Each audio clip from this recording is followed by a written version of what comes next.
Up here he is, Craig. He's on Magnolias. Oh, great.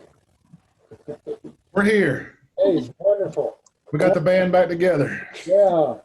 Um, all right. Well, without further ado, thank you, everybody, for joining. Good seeing everybody. I assume we'll have others coming on here in a few minutes. Um, Doug, is there anything you wanted to say? I welcome everybody. Thanks for taking time out of your busy day. This is important. We're moving in a very positive direction. Sarah, thank you again for your tireless work here and the efforts that you're putting forward. Doug, turn it over to you. Yeah, I'll just say I want to say thank you to the IPDC team that's been kind of assisting us through this process. This has taken a little bit longer than I would have hoped.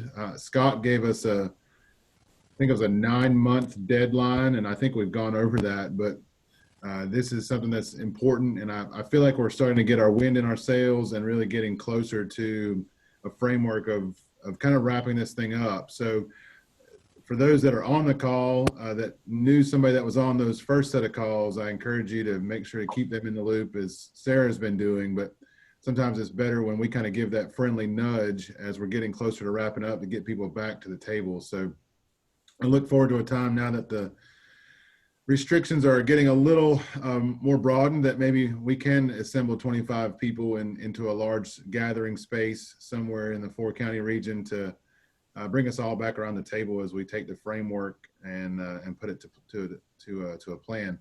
The other thing I'm excited about is, we kind of took a step ahead here in Rutherfordton thanks to Magnolia and really started looking at this at a micro level. And I know we're at a community-wide level or a 4-county level with what we're doing for this plan, but Magnolia has really looked at housing for us on a micro level inside the town limits, and it's starting to pay some pretty heavy dividends. And so I know she's our speaker today, but I just want to thank her for her work because we're starting to see the fruits of our labor from both this task force and what she's doing on housing locally. And I hope I know that if it's something that you're interested in, it's going to be some good takeaways for today. So those would be the two things I would add to Craig's introduction. So thank you everybody for joining us.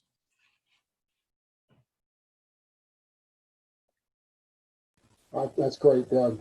Thanks. Well, without further ado, is there anyone new to the meeting today that we've not yet had the opportunity to be introduced to or to introduce themselves to the group? Yes, I'm Aubrey Clay. I work with Rutherford County. I'm sitting in on today's meeting. Great. Very happy to have you and looking forward to your presentation today. In a few minutes. It'll be very interesting. Anyone else?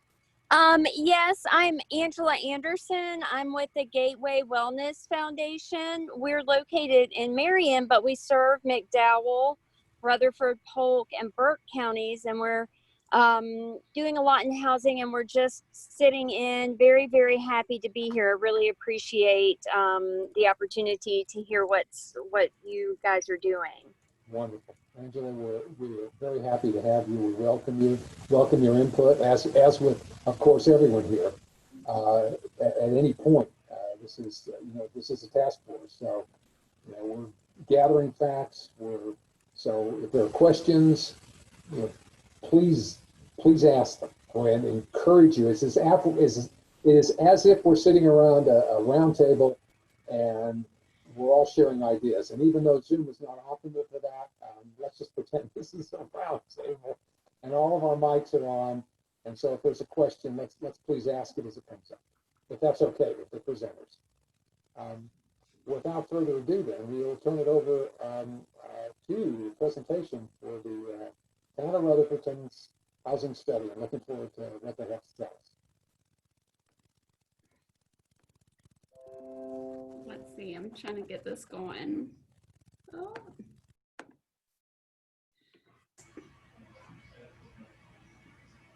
Okay, so I just kind of threw this together to kind of talk about the housing needs assessment that I created for Rutherfordton.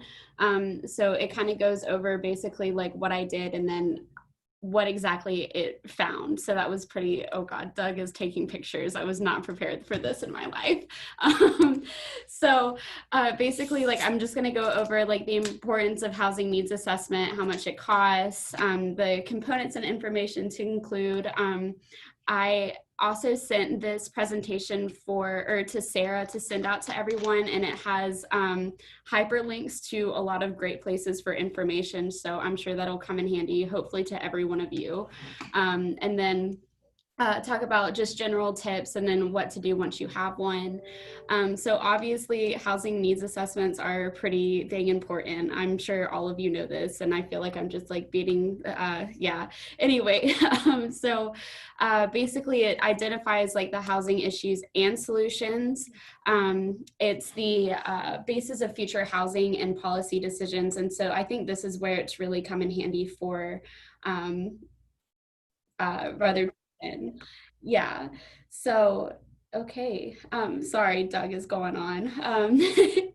And then it's gonna help secure financing for housing programs and grant opportunities, hopefully attract and encourage residential development and activity, and so on and so forth. So how much does it cost? So if you want to pay somebody to do it, it's going to cost between $10,000 and $75,000. I also did this in 2 days, and I really think that this shows Doug that I deserve a job after this fellowship. So that's a whole nother thing, but yeah. And so like the components of the housing needs assessment, so you're looking at a specific area. We of course looked at everything on a town level, but of course I know that not everybody is not in just like a township. So there's like county and state. Getting information for a town is a little bit more difficult. But then you're also looking at the demographics, what kind of jobs people have in the area, what kind of services are provided, the housing inventory, as well as like the quality of housing that we have, and then what the demand is. And so from all of this, we can kind of move into like what conclusions and recommendations we should have to kind of move forward to address like the housing needs. So of course, demographic information. I feel like a lot of this is really self-explanatory, so I don't want to beat everybody over the head a whole lot. And then Doug is still taking pictures. And then I think one of the more difficult things to include is the housing inventory, specifically like what kind of houses that we have and how like the quality of housing that there is. So we've had some difficult running into that in Rutherford 10, but literally we've just been driving around trying to figure out the quality and everything moving forward. I don't know if you want to. Can I ask a question? Absolutely. The housing inventory does sound very important. How are you structuring that? I mean, what parameters is the housing inventory being evaluated against right now? Is there a federal guidelines, state guidelines? Are you creating your own guidelines as you go? Do you have anything that you want to say about that? Generally, we've been looking at like the types of structures and then looking at the demand, really like, so what do we need to kind of fix this housing crisis that we're having? And yeah, so right now we've kind of limited that to a high level of single family homes versus multifamily homes versus modular homes or manufactured homes. The intent as we move forward is to then break that down on a neighborhood basis. So right now we're kind of looking at a system-wide basis of just single family versus multifamily, and then breaking those down into owner occupied or rentals. So that's some data that we can get our hands on. The next phase, when we really begin to target in this, so taken from the entire town limits down to a neighborhood where there might be specific action goals, is then those houses would be judged on a criteria for livability and kind of minimum housing standards that would be something that could be applied on a national level. So from a CDBG requirement, looking at how are the structures as far as plumbing, roofs, insulation, weatherization, those type of things, That's kind of the next phase of this. For us, even though this was a number one priority for our elected officials, the full extent of the information was not fully known. And so that's really kind of where we are. We're starting our journey literally, and this was kind of that larger roadmap. You know, if you think about somebody who hikes the Appalachian Trail, you might get that large printout of the entire trail, but when you start there, and then you take section by section, and that's kind of the way we approach this. Doug, I don't mean to monopolize this, but this is very interesting to me. There's a lot of data on census tracts, and with the new census coming out, is there much information? Magnolia, have you found any information with federal census tract relative to some of these things that you mentioned, the type of housing by neighborhood? Because that is census tract. I mean, that's pretty tiny, I think. Have you looked at any of that Fed data, which is okay? And is it there? Yeah, absolutely.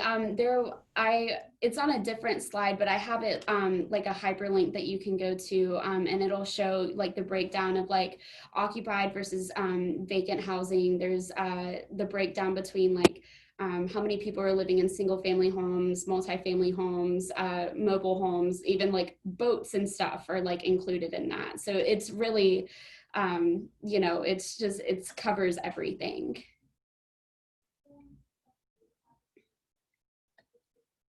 Cool. So yeah, just moving on from that, we also have to look at the affordability, and this is a really big piece to it, and it's also a lot more difficult to kind of get your hands on that information. Thankfully, like with my connection to like the School of Government, Tyler Mulligan was able to kind of help get like the information on such a small area. So of course, like area household median income, the income breakdown, and then just like the cost of housing within the area.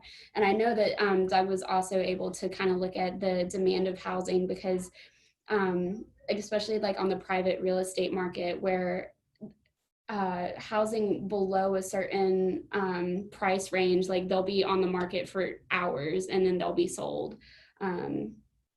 So yeah, and then just like any other outstanding variables that could affect housing within your jurisdiction. I know that like thankfully like we have the IPDC, so that's going to help some people out, and so on and so forth. So where to find information? Oh my God, a cat. I'm so sorry. Wow. Okay, so the American Community Survey is a great resource. That's where it also talked about like the housing inventory. So I definitely highly recommend that. The North Carolina Housing Coalition and the North Carolina Housing Finance Agency has a lot of information specifically on affordability and the breakdown, I think, of like how many people are living in the homes, renter versus owned properties, et cetera, et cetera. And then the comprehensive housing affordability strategy literally breaks the the jurisdiction's population down into those income brackets, and then talks about how many of those people are cost burdened. So it's beautiful, and it's insane. Like we found, I don't want to get into like the numbers quite yet, but it was kind of astonishing what we found in Rutherford 10. And then there's also like raw data within or from the US Census. So that's where you're also able to kind of like handpick certain things and then compare them. Like if you really want to get down and dirty into all the data, like you can customize it however you want to. I of course did not do that because I'm doing a whole lot, but it's right there if you need it. So obviously, like, why is this information important? More expansive data can definitely appeal to a lot more people, and it shows the type, quality, and the amount of housing that your jurisdiction needs. So definitely like take time to like look over those hyperlinks that I put in like the last slide, because it's insane how much you can learn. And then just general tips. I think that some of the things that I've learned doing this process is I have to kind of think outside of my own ideology. So instead of looking at it the way that I would normally look at something like this, I need to think about like how other people will look at it. So obviously like this is going to help people in the community, but I have to think about like, okay, well, what is this also going to mean for economic development? Like if we can increase our housing, what kind of like jobs can we bring into the area, et cetera, et cetera. And then instead of looking at it as like a needs-based assessment, we need to try and frame it into an asset base, because I think people generally respond to that in a more positive manner. And of course, like be innovative, because like what works for another small rural town may not work for you. So that's where you really have to identify your assets. Yeah, and then from there, you can see if you can tackle any other issues while you're addressing housing. I've personally been really into trying to also tackle food insecurity in the area. So whenever we're looking at housing and like possibly doing a massive like redevelopment project, I'm trying to think of like, okay, so can we take a little bit of this land and then turn it into like a neighborhood garden for that community as well? So yeah, and so from there, just talk to your staff, talk to council, talk to boards, talk to literally everyone who will listen to you rant about housing, because I think that's where we had some positive things come out from our housing needs assessment. And then I've had to kind of do some more research about like assets and community development and everything like that. So just looking at your community capital. So in Rutherford 10, we have like a really great labor and delivery program. We have 4.5 parks, because we're still trying to develop one right now. ICC is really close by. We have a good team of local leadership, I believe. And then we have a bunch of farms and a lot of history within Rutherford 10. But of course, like your jurisdiction may be a little bit different. But it's just finding those things that are really unique is what's going to I guess like make it a little bit better. And then, so what we did after we had our housing needs assessment is we started sending it out to literally everyone and started talking about it. I'm sure like I talked about it with my mom so much, she was probably like, Magnolia, please stop talking about it. But I gave, I think, the presentation about 4 different times to different boards and committees. And we just talked about it so much. And so that's where we were kind of like able to spark some good conversation where we may have some interesting developments come out of it in the future. So what I found with Rutherford 10 is that our area median household family income was $42,346, and 45% of our population falls beneath it. So that was, yeah. And then of our entire population, 40% of the population is cost burdened with housing related expenses. And that's just astronomical. 50% of renters are cost burdened, 35% of homeowners are cost burdened. And it's just like, that screams for some sort of like intervention, because obviously like the private housing market isn't fixing that issue, and we just need additional inventory across all income level brackets. And then of course, like in driving around Rutherford 10, like you can see that there's a large concentration of dilapidated and abandoned housing. So again, that just screams for intervention. So that was basically everything that I had, but I would love to open it up for questions if anybody had any, or if Doug wants to kind of chime in and say anything.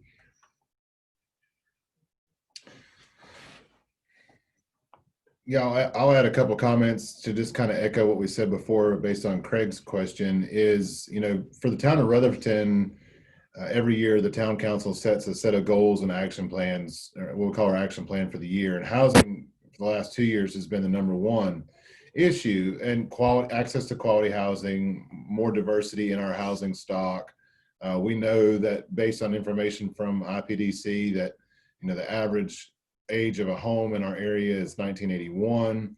And so just kind of little nuggets of information about housing from the beginning. kind of led council to that number one goal. I think the one thing that Magnolia has done that has been the most successful is this was really kind of an eye-opening education piece, one for our town council, but like she said, we were able to educate many different aspects of our community. She's taken this to the planning board. She's taken it to civic and civic groups, some of our affiliate clubs and organizations, and given this presentation. We've made the housing report accessible to just about everybody that'll look at it. Angela's on the line today. We had shared it with Gateway Foundation, and so there's been other foundations that have seen it and asked for this as well. And so it's really opening up the door for us to begin that innovative process.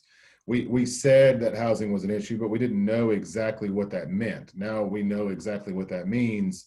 And now our council is kind of energized even more around this idea of housing and how to create different things that we're seeing in our region. And so that's one of the hopes that I have for our work as the Housing Task Force, is that we're able to use this as an advocacy piece for those that are still kind of stuck in the fact that my house is a good house and I don't understand why there are bad housing in our neighborhood, when we're not looking outside of our neighborhood circle. And that's a lot of the information that, you know, was maybe an eye-opening experience for this process is we are creatures of habit. And so the habit that we pick up is the routine that we're in. And when the routine doesn't show us rent burden housing, and it doesn't show us high levels of minimum housing code issues, then we don't tend to experience that on a day-to-day basis. It doesn't process. When the data is presented to us and we're able to give specific examples of areas and they're able to see those, and it opens up that thought process, it also opens up the idea to innovate and react in a broader sense. So it's done wonders for us. I'm excited to see how it works for us, you know, looking back a year, 5 years, 10 years from now. And that's my same hope for what we're going to do as a task force here, is be able to use it as an advocacy piece to then create innovative goals and plans for the communities to implement across the 4-county region. So I'll leave it at that.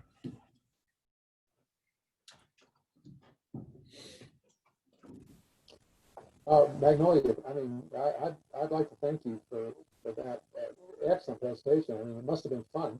You enjoyed it. It's been a learning process, but overall, like, I've just enjoyed this kind of work. I actually feel like I'm doing something, so that's pretty amazing. So Has the feedback from local groups, Doug and Magnolia, has that been helpful to make this presentation to these groups? Is there a call to action, or is it just basically information only? How are you presenting those presentations? We've had basically a call to action with our council.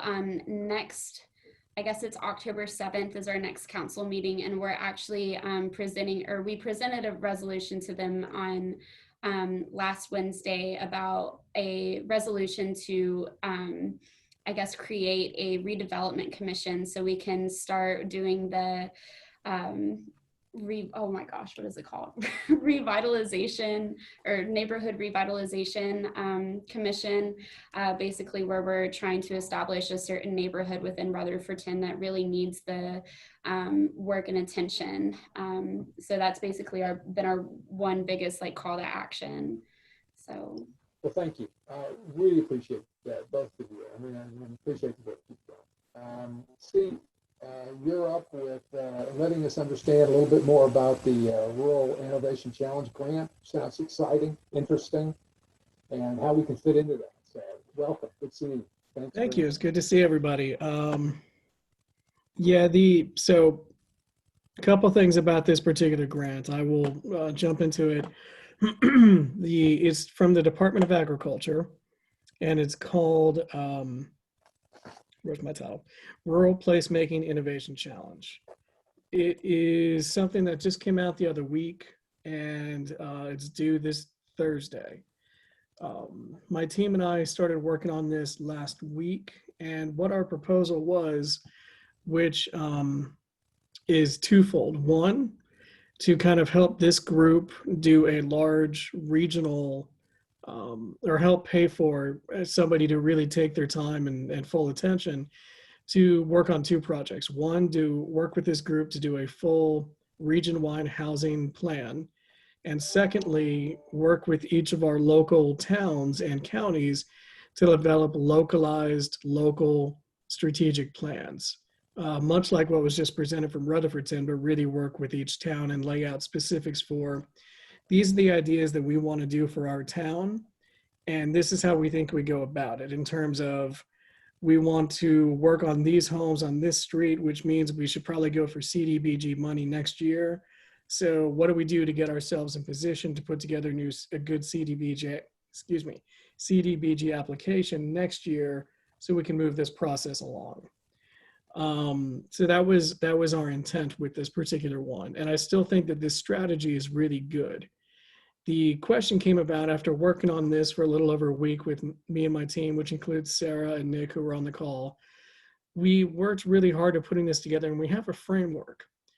Our concern, though, is that this particular grant does not have a lot of money behind it and is going to be insanely competitive. I am honestly of the opinion that right now, I think this is this idea is a great idea to move forward with, but I don't think that this particular grant opportunity at this time is the best way to pursue it. I think that we don't have quite yet the metrics that would be required in terms of outcomes and outputs that would be needed to put together a really good competitive application by this Thursday. We can put something together and get it submitted, but I am that kind of person who I don't want to put in an application that I don't feel is really strong. And while I think this targeted approach that I'm thinking of, that's kind of a top-down and a bottom-up approach joined, can still be something we pursue, I don't think that this avenue right now, unfortunately, is the way to go. And I kind of wanted to talk today about just that idea that we're looking at, with doing a region-wide plan combined with exactly what the folks in Rutherfordton have done, but just kind of do that for everybody and that both feed into each other. And I wanted to say, I think this is a good approach. It's something that we're looking at doing partially because our group here is working with the Section 8 Department of IPDC to do their new 5-year plan.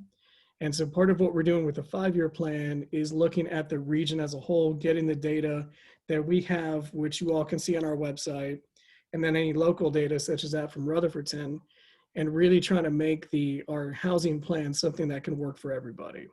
So I hate to be the bearer of bad news, but I think at this point, Craig, I don't want to put something in that I don't fully support. And I think that this is a great idea and I really want to move it forward, but this is not the right avenue right now. Can you quickly review, just you had mentioned that the funding wasn't really substantial. Can you talk, and Steve, can you give us an idea of what it would cost to put together a regional housing plan, as you pointed out, and then subordinate local housing plans? How do you see the framework of that? Sure. In any event, regardless of the funding source, because I do think we have a number of foundations, 501c3s. I'm sure that there must be other grant opportunities within governments. I think that there are other opportunities for this. I think what this needs is somebody whose sole focus is this activity for about a year, where we have one person who is dedicated to working with Rutherfordton, working with Shelby, working with Marion, Old Fort, Tryon, talking to those people in those communities individually and also at the county level, saying, what is it you guys want to do? Like in Spindale, what streets do you want fixed up? In Marion, I know that they've been wanting to do something with a lot of their empty residences. What do you do with old buildings that are maybe owned by the city of Marion or maybe aren't but are vacant? What do we do with that? And work with each of this person would work with each of those localities and communities to develop local plans. And then, of course, share that information with other localities to see if there's some commonalities, which would then feed into a larger regional plan which the regional plan would have some of those specifics, but also broader ideas of what does the region need in terms of housing. You know, what type of housing is needed, what type of funding mechanisms may be needed, and a long-range plan for housing issues in the region. And Craig, to your point, I think what this needs is basically salary for one person for a year, maybe a year and a half, to really have this as their one and only thing they work on. And that's what we were looking at doing with this grant. With burden and everything, and what you have a round number, you have a the travel burden. You know, there'd be a lot of meetings, and so, you know, whether Zoom like this. I don't mean to put you on the spot. Sorry, I was muted. I didn't realize. You know, there definitely would be a travel component, meeting component. I don't have that number right now, but my estimate is probably, you know, we were kind of looking at it as a 2-year thing, but I think it could probably be done in less time. So a year and a half worth of salary, everything included, top out 150,000.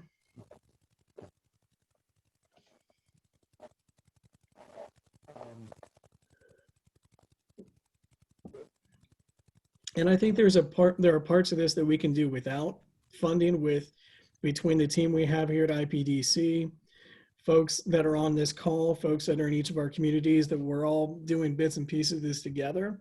I just think, you know, if we had one person whose main focus was just this, then I think it could be done in a lot quicker, more coordinated fashion. Is there any feedback from the group about how to implement that? I mean, is there, you know, I'm just opening it up. I mean, one way would be to go out. You're right. Find somebody full time, year and a half, to do the job. Would it make any sense to try to find people within you know, local governments or local nonprofits that have a vested interest in this, to dedicate part of staff part-time to fact gathering in some kind of a template format, like Magnolia was talking about? I mean, that's, you know, I mean, a template would allow everyone to be looking at the basic same kind of data, Mm-hmm. maybe finding somebody later on to strategically come in and pull it all together. I mean, is there a way we can start doing this, Steve? I think so. I think there's absolutely a way that we could start doing parts of this. You know, we can use the data that we have at IPDC as a basis. We can, you know, the stuff that Rutherfordton has put together. And if there were communities and counties, whether, you know, county level or town level, who wanted to task somebody with doing this on a semi-part-time basis, then yeah. Well, I would think the benefit, I don't mean to monopolize this, and please everybody unmute and jump in, but it would seem to me that there would be a lot of value added to government to have this information, to have updated information. Doug, I could specifically ask you, you know, you're right in the middle of such a study now. Is this valuable? I mean, is government, is this something that is going to help you make the decisions that you need to make over the next 5 years, 2 years, whatever? Yeah, I think so. But being in the position that Steve and his team are in right now, I appreciate their candidness, because the last thing I would like to do is to apply for a grant that we're not ready to apply for. So I think where the value comes in, what you're saying, Craig, is that maybe as we look at the next item on our agenda for the framework that Robert put together, that one of our advocacy goals as a 4-county region is to see how we pull somebody together to kind of do that. Or, you know, simply ask, and I think they do this, but to simply ensure that we're asking Steve and his team to evaluate grants as they come across to the goals of the task force. And we've been doing that. We've been really keeping our eyes open for things that would help this group out. But I do think until we're able to fully compile the data and those metrics, that I do appreciate their candidness to say that, you know, this probably is not going to stack up nationally. And how can we better utilize the time of IPDC to, you know, get closer to a more robust report to where when this does roll back around that we're in a position to move forward. And, you know, maybe there is opportunities from a 4-county region for something like an AmeriCorps or, you know, some type of shared staff or, here you go, Scott Datson, increased dues to IPDC for more housing folks. So there you go.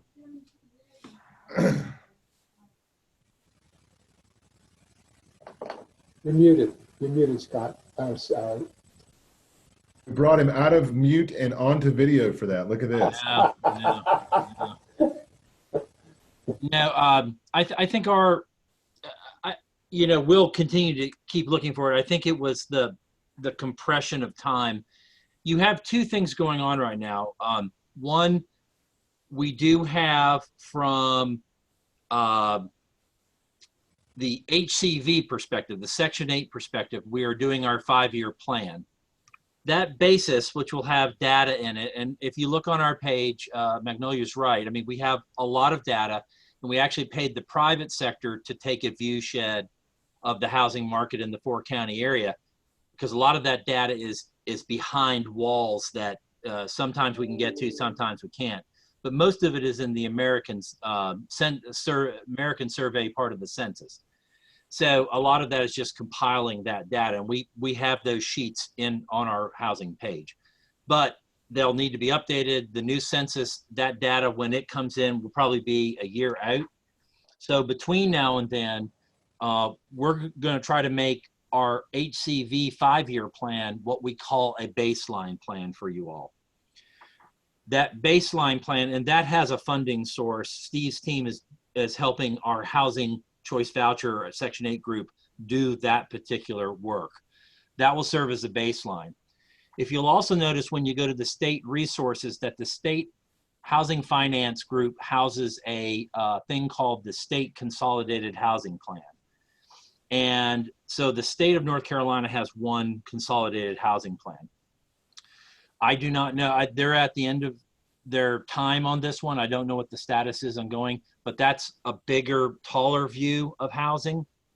I think between those two, in some form like what Robert has, I think that is the objective of what this committee is all about, is really creating that data that is specific to our region, extremely specific or usable by our local governments to then make policy and or investment decisions in housing that it feels it needs to, or marketing decisions and working with others to try to bring housing in.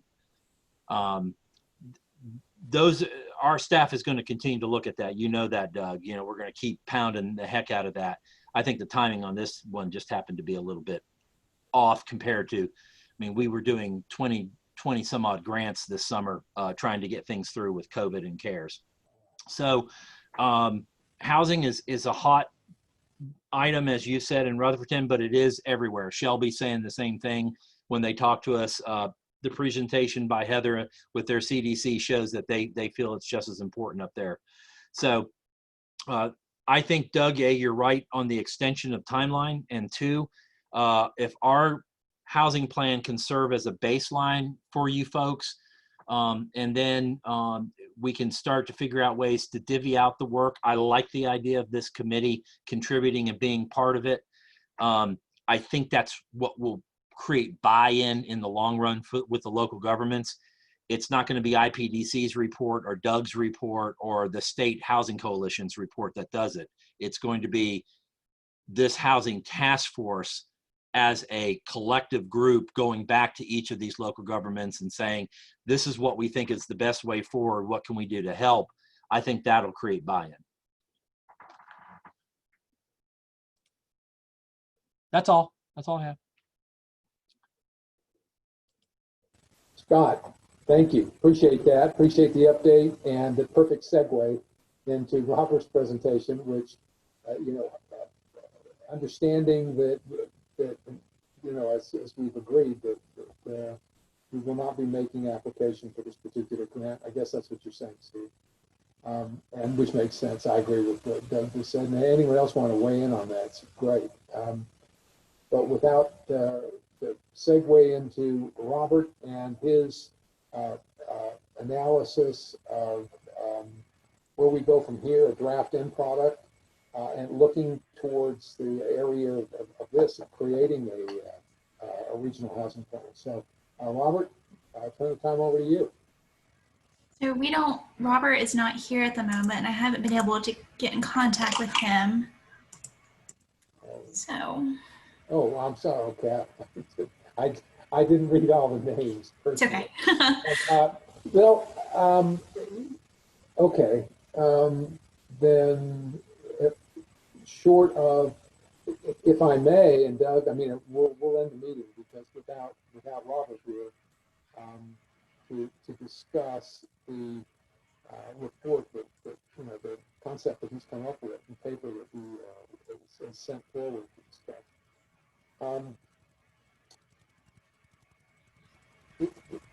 Is there, since we're not applying for any grant money, and since we do need, it would seem to me, and I don't mean to be speaking out of school, what does the task force think we need with respect to staff? That is, Sarah, in order to assist with this, in order to assist with some of the data gathering, is AmeriCorps, is that something that we need to be looking into, finding someone to assist? Magnolia, do you have any suggestions? Anybody? Where can we, how much assistance do we need now that, and where are we going to find it?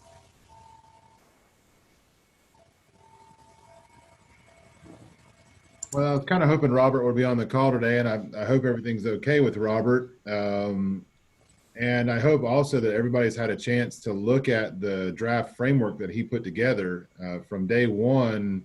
At least from my perspective, that was really what I was really looking forward to seeing come out of this task force, was a set of recommendations that looked at a broad scope of housing, not necessarily, you know, diving into affordable housing or minimum housing or housing options, but really looking at housing from a broad perspective and kind of dipping our toe into each one of those. And, you know, I'd even love to see us have more breakdown of some different things that we're allowed to do from what we've learned from the School of Government. So I was pleasantly surprised to see the amount of energy that Robert had put into kind of a draft framework. I really feel like that's something that we can latch onto and move forward with. I think the question now becomes, is that something that we lean on our team at IPDC to help us fill in based on what Scott said from the reports they're working on now?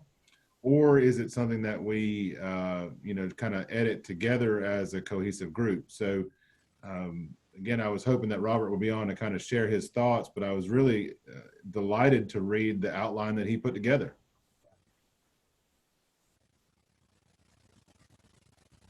Scott. Oh, I was just going to say, I think it gives more meat on the bone, certainly. I would say that if we have to have our 5-year plan, which is a baseline plan, done by middle October. And it actually requires us to have not only some focus groups, but some public input on it. And I think in talking to our team, what we need to probably do is bring that forward to this group as one of those focus group areas so you can see that baseline. And then I don't think you have to copy it and do it, all that kind of stuff. But I think what you can do is at least have a framework to move up. The thing about using something like that is it is a HUD framework. So a lot of the money, CDBG is a HUD product. A lot of other dollars for housing come through HUD if you're looking for grants, okay? So using their framework is probably smart.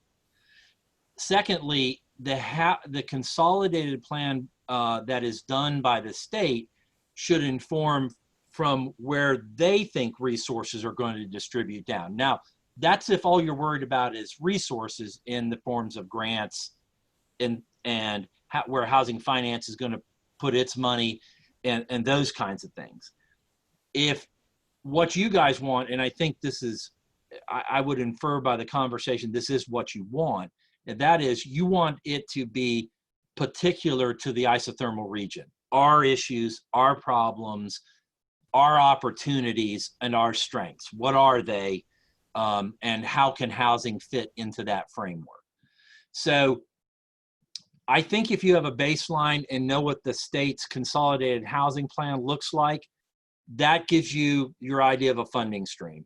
We do have some dollars to update our current retail or private information. That was done by a guy named Ron Brown.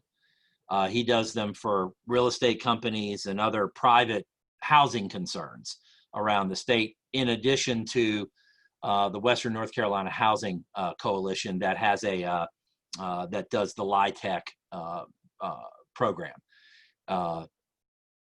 But we can do that. We plan to do that and plan to make it part of our baseline anyways.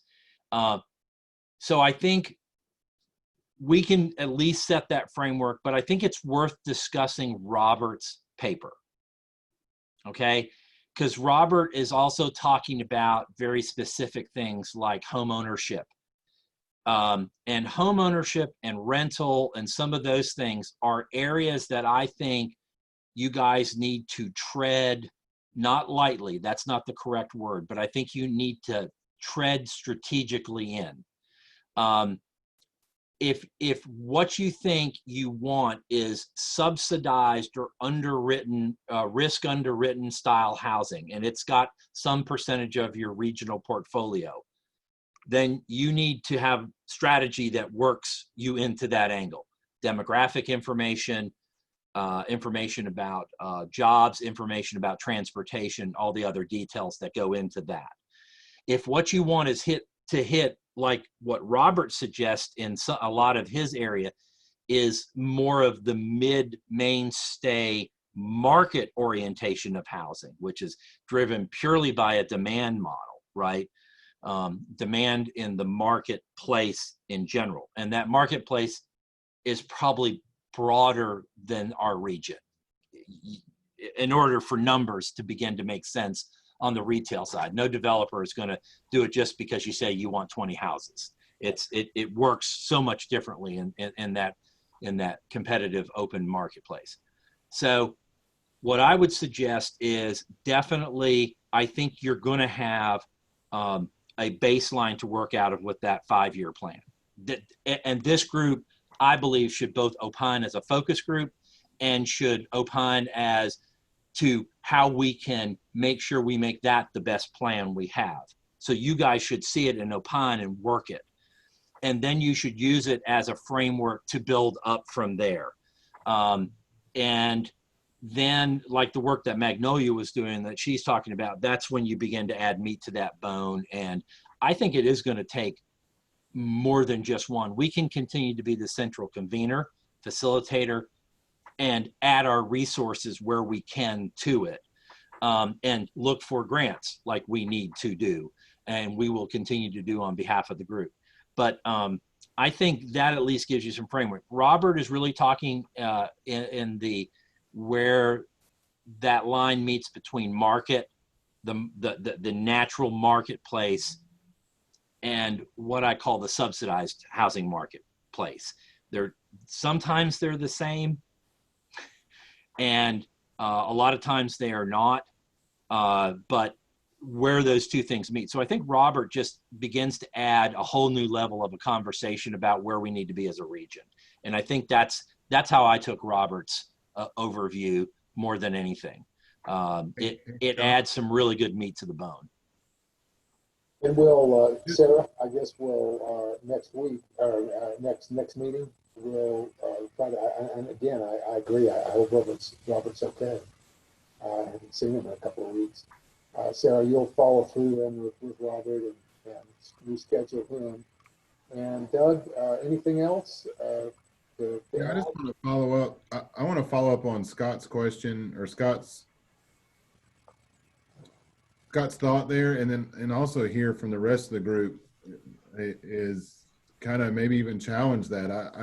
I hear what you're saying, Scott, but I actually kind of agree with Robert. To be honest with you, I feel like our region has waited for the private market to invest in housing, and it's a metrics of why we have such issue in our housing markets, because the private market is not responding. So I think there is a call to action for some type of subsidy there, whether it be through foundation grants, whether it be through business helping with housing like they did back at the turn of the century through mill owners, and maybe that's now hospital and service groups. But I don't know that we draw a line in the sand there. I do agree that it's a balance when you have a conservative area and you have conservative leadership, but at the same time, I think it needs to be, showcased that we do need some type of help to tip the needle in a direction where the private market begins to look at us again. So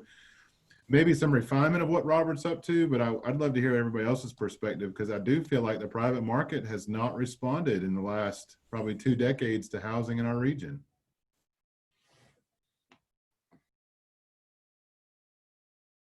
I agree. And I had a question because I felt like maybe we were trying to choose between one or the other. And from the data, I feel driven that we actually are so desperate that we need to address both. And so can there be a two-pronged strategy, or is that too distracting? And that's a question for Scott and his experience. I would say that yes, and I'll go back and say that I think what Doug said was much more eloquent than what I could say. I think there is a two-pronged approach. I think it is both. I think it is both. A, how do you attract the market? How do you make it attractive for the marketplace? Whether that term is subsidy or whether that term is quality of life improvements, or marketing in general. All those business types of terms, but I still think in the end it's about dollars. One of the things that we found in our report was, and if you'll go to our webpage on that housing study, it actually talks about the fact that there is a need for market rate housing. So that is what developer X would look at.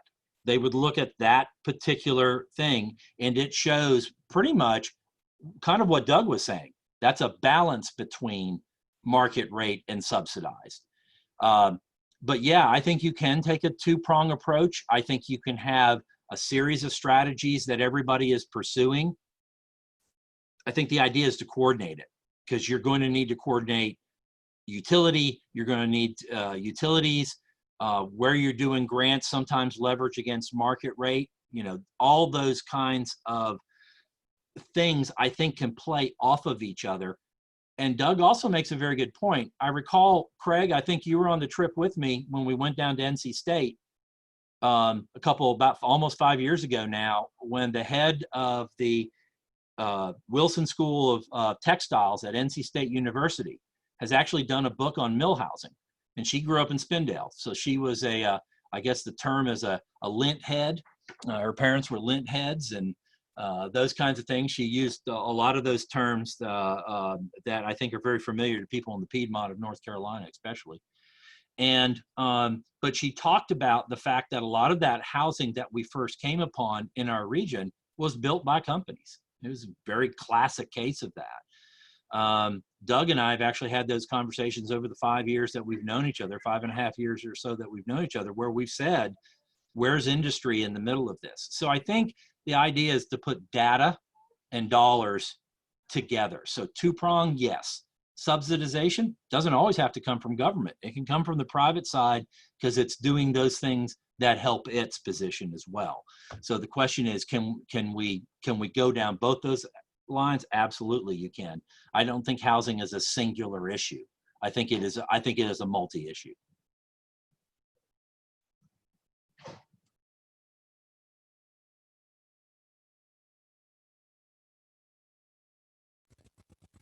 Any other comments?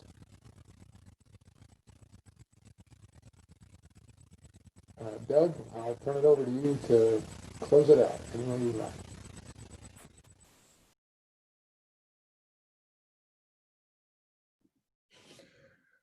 Well, gosh, I appreciate that, Craig. Um, like I said, I wish that Robert was here so we could kind of go through his framework.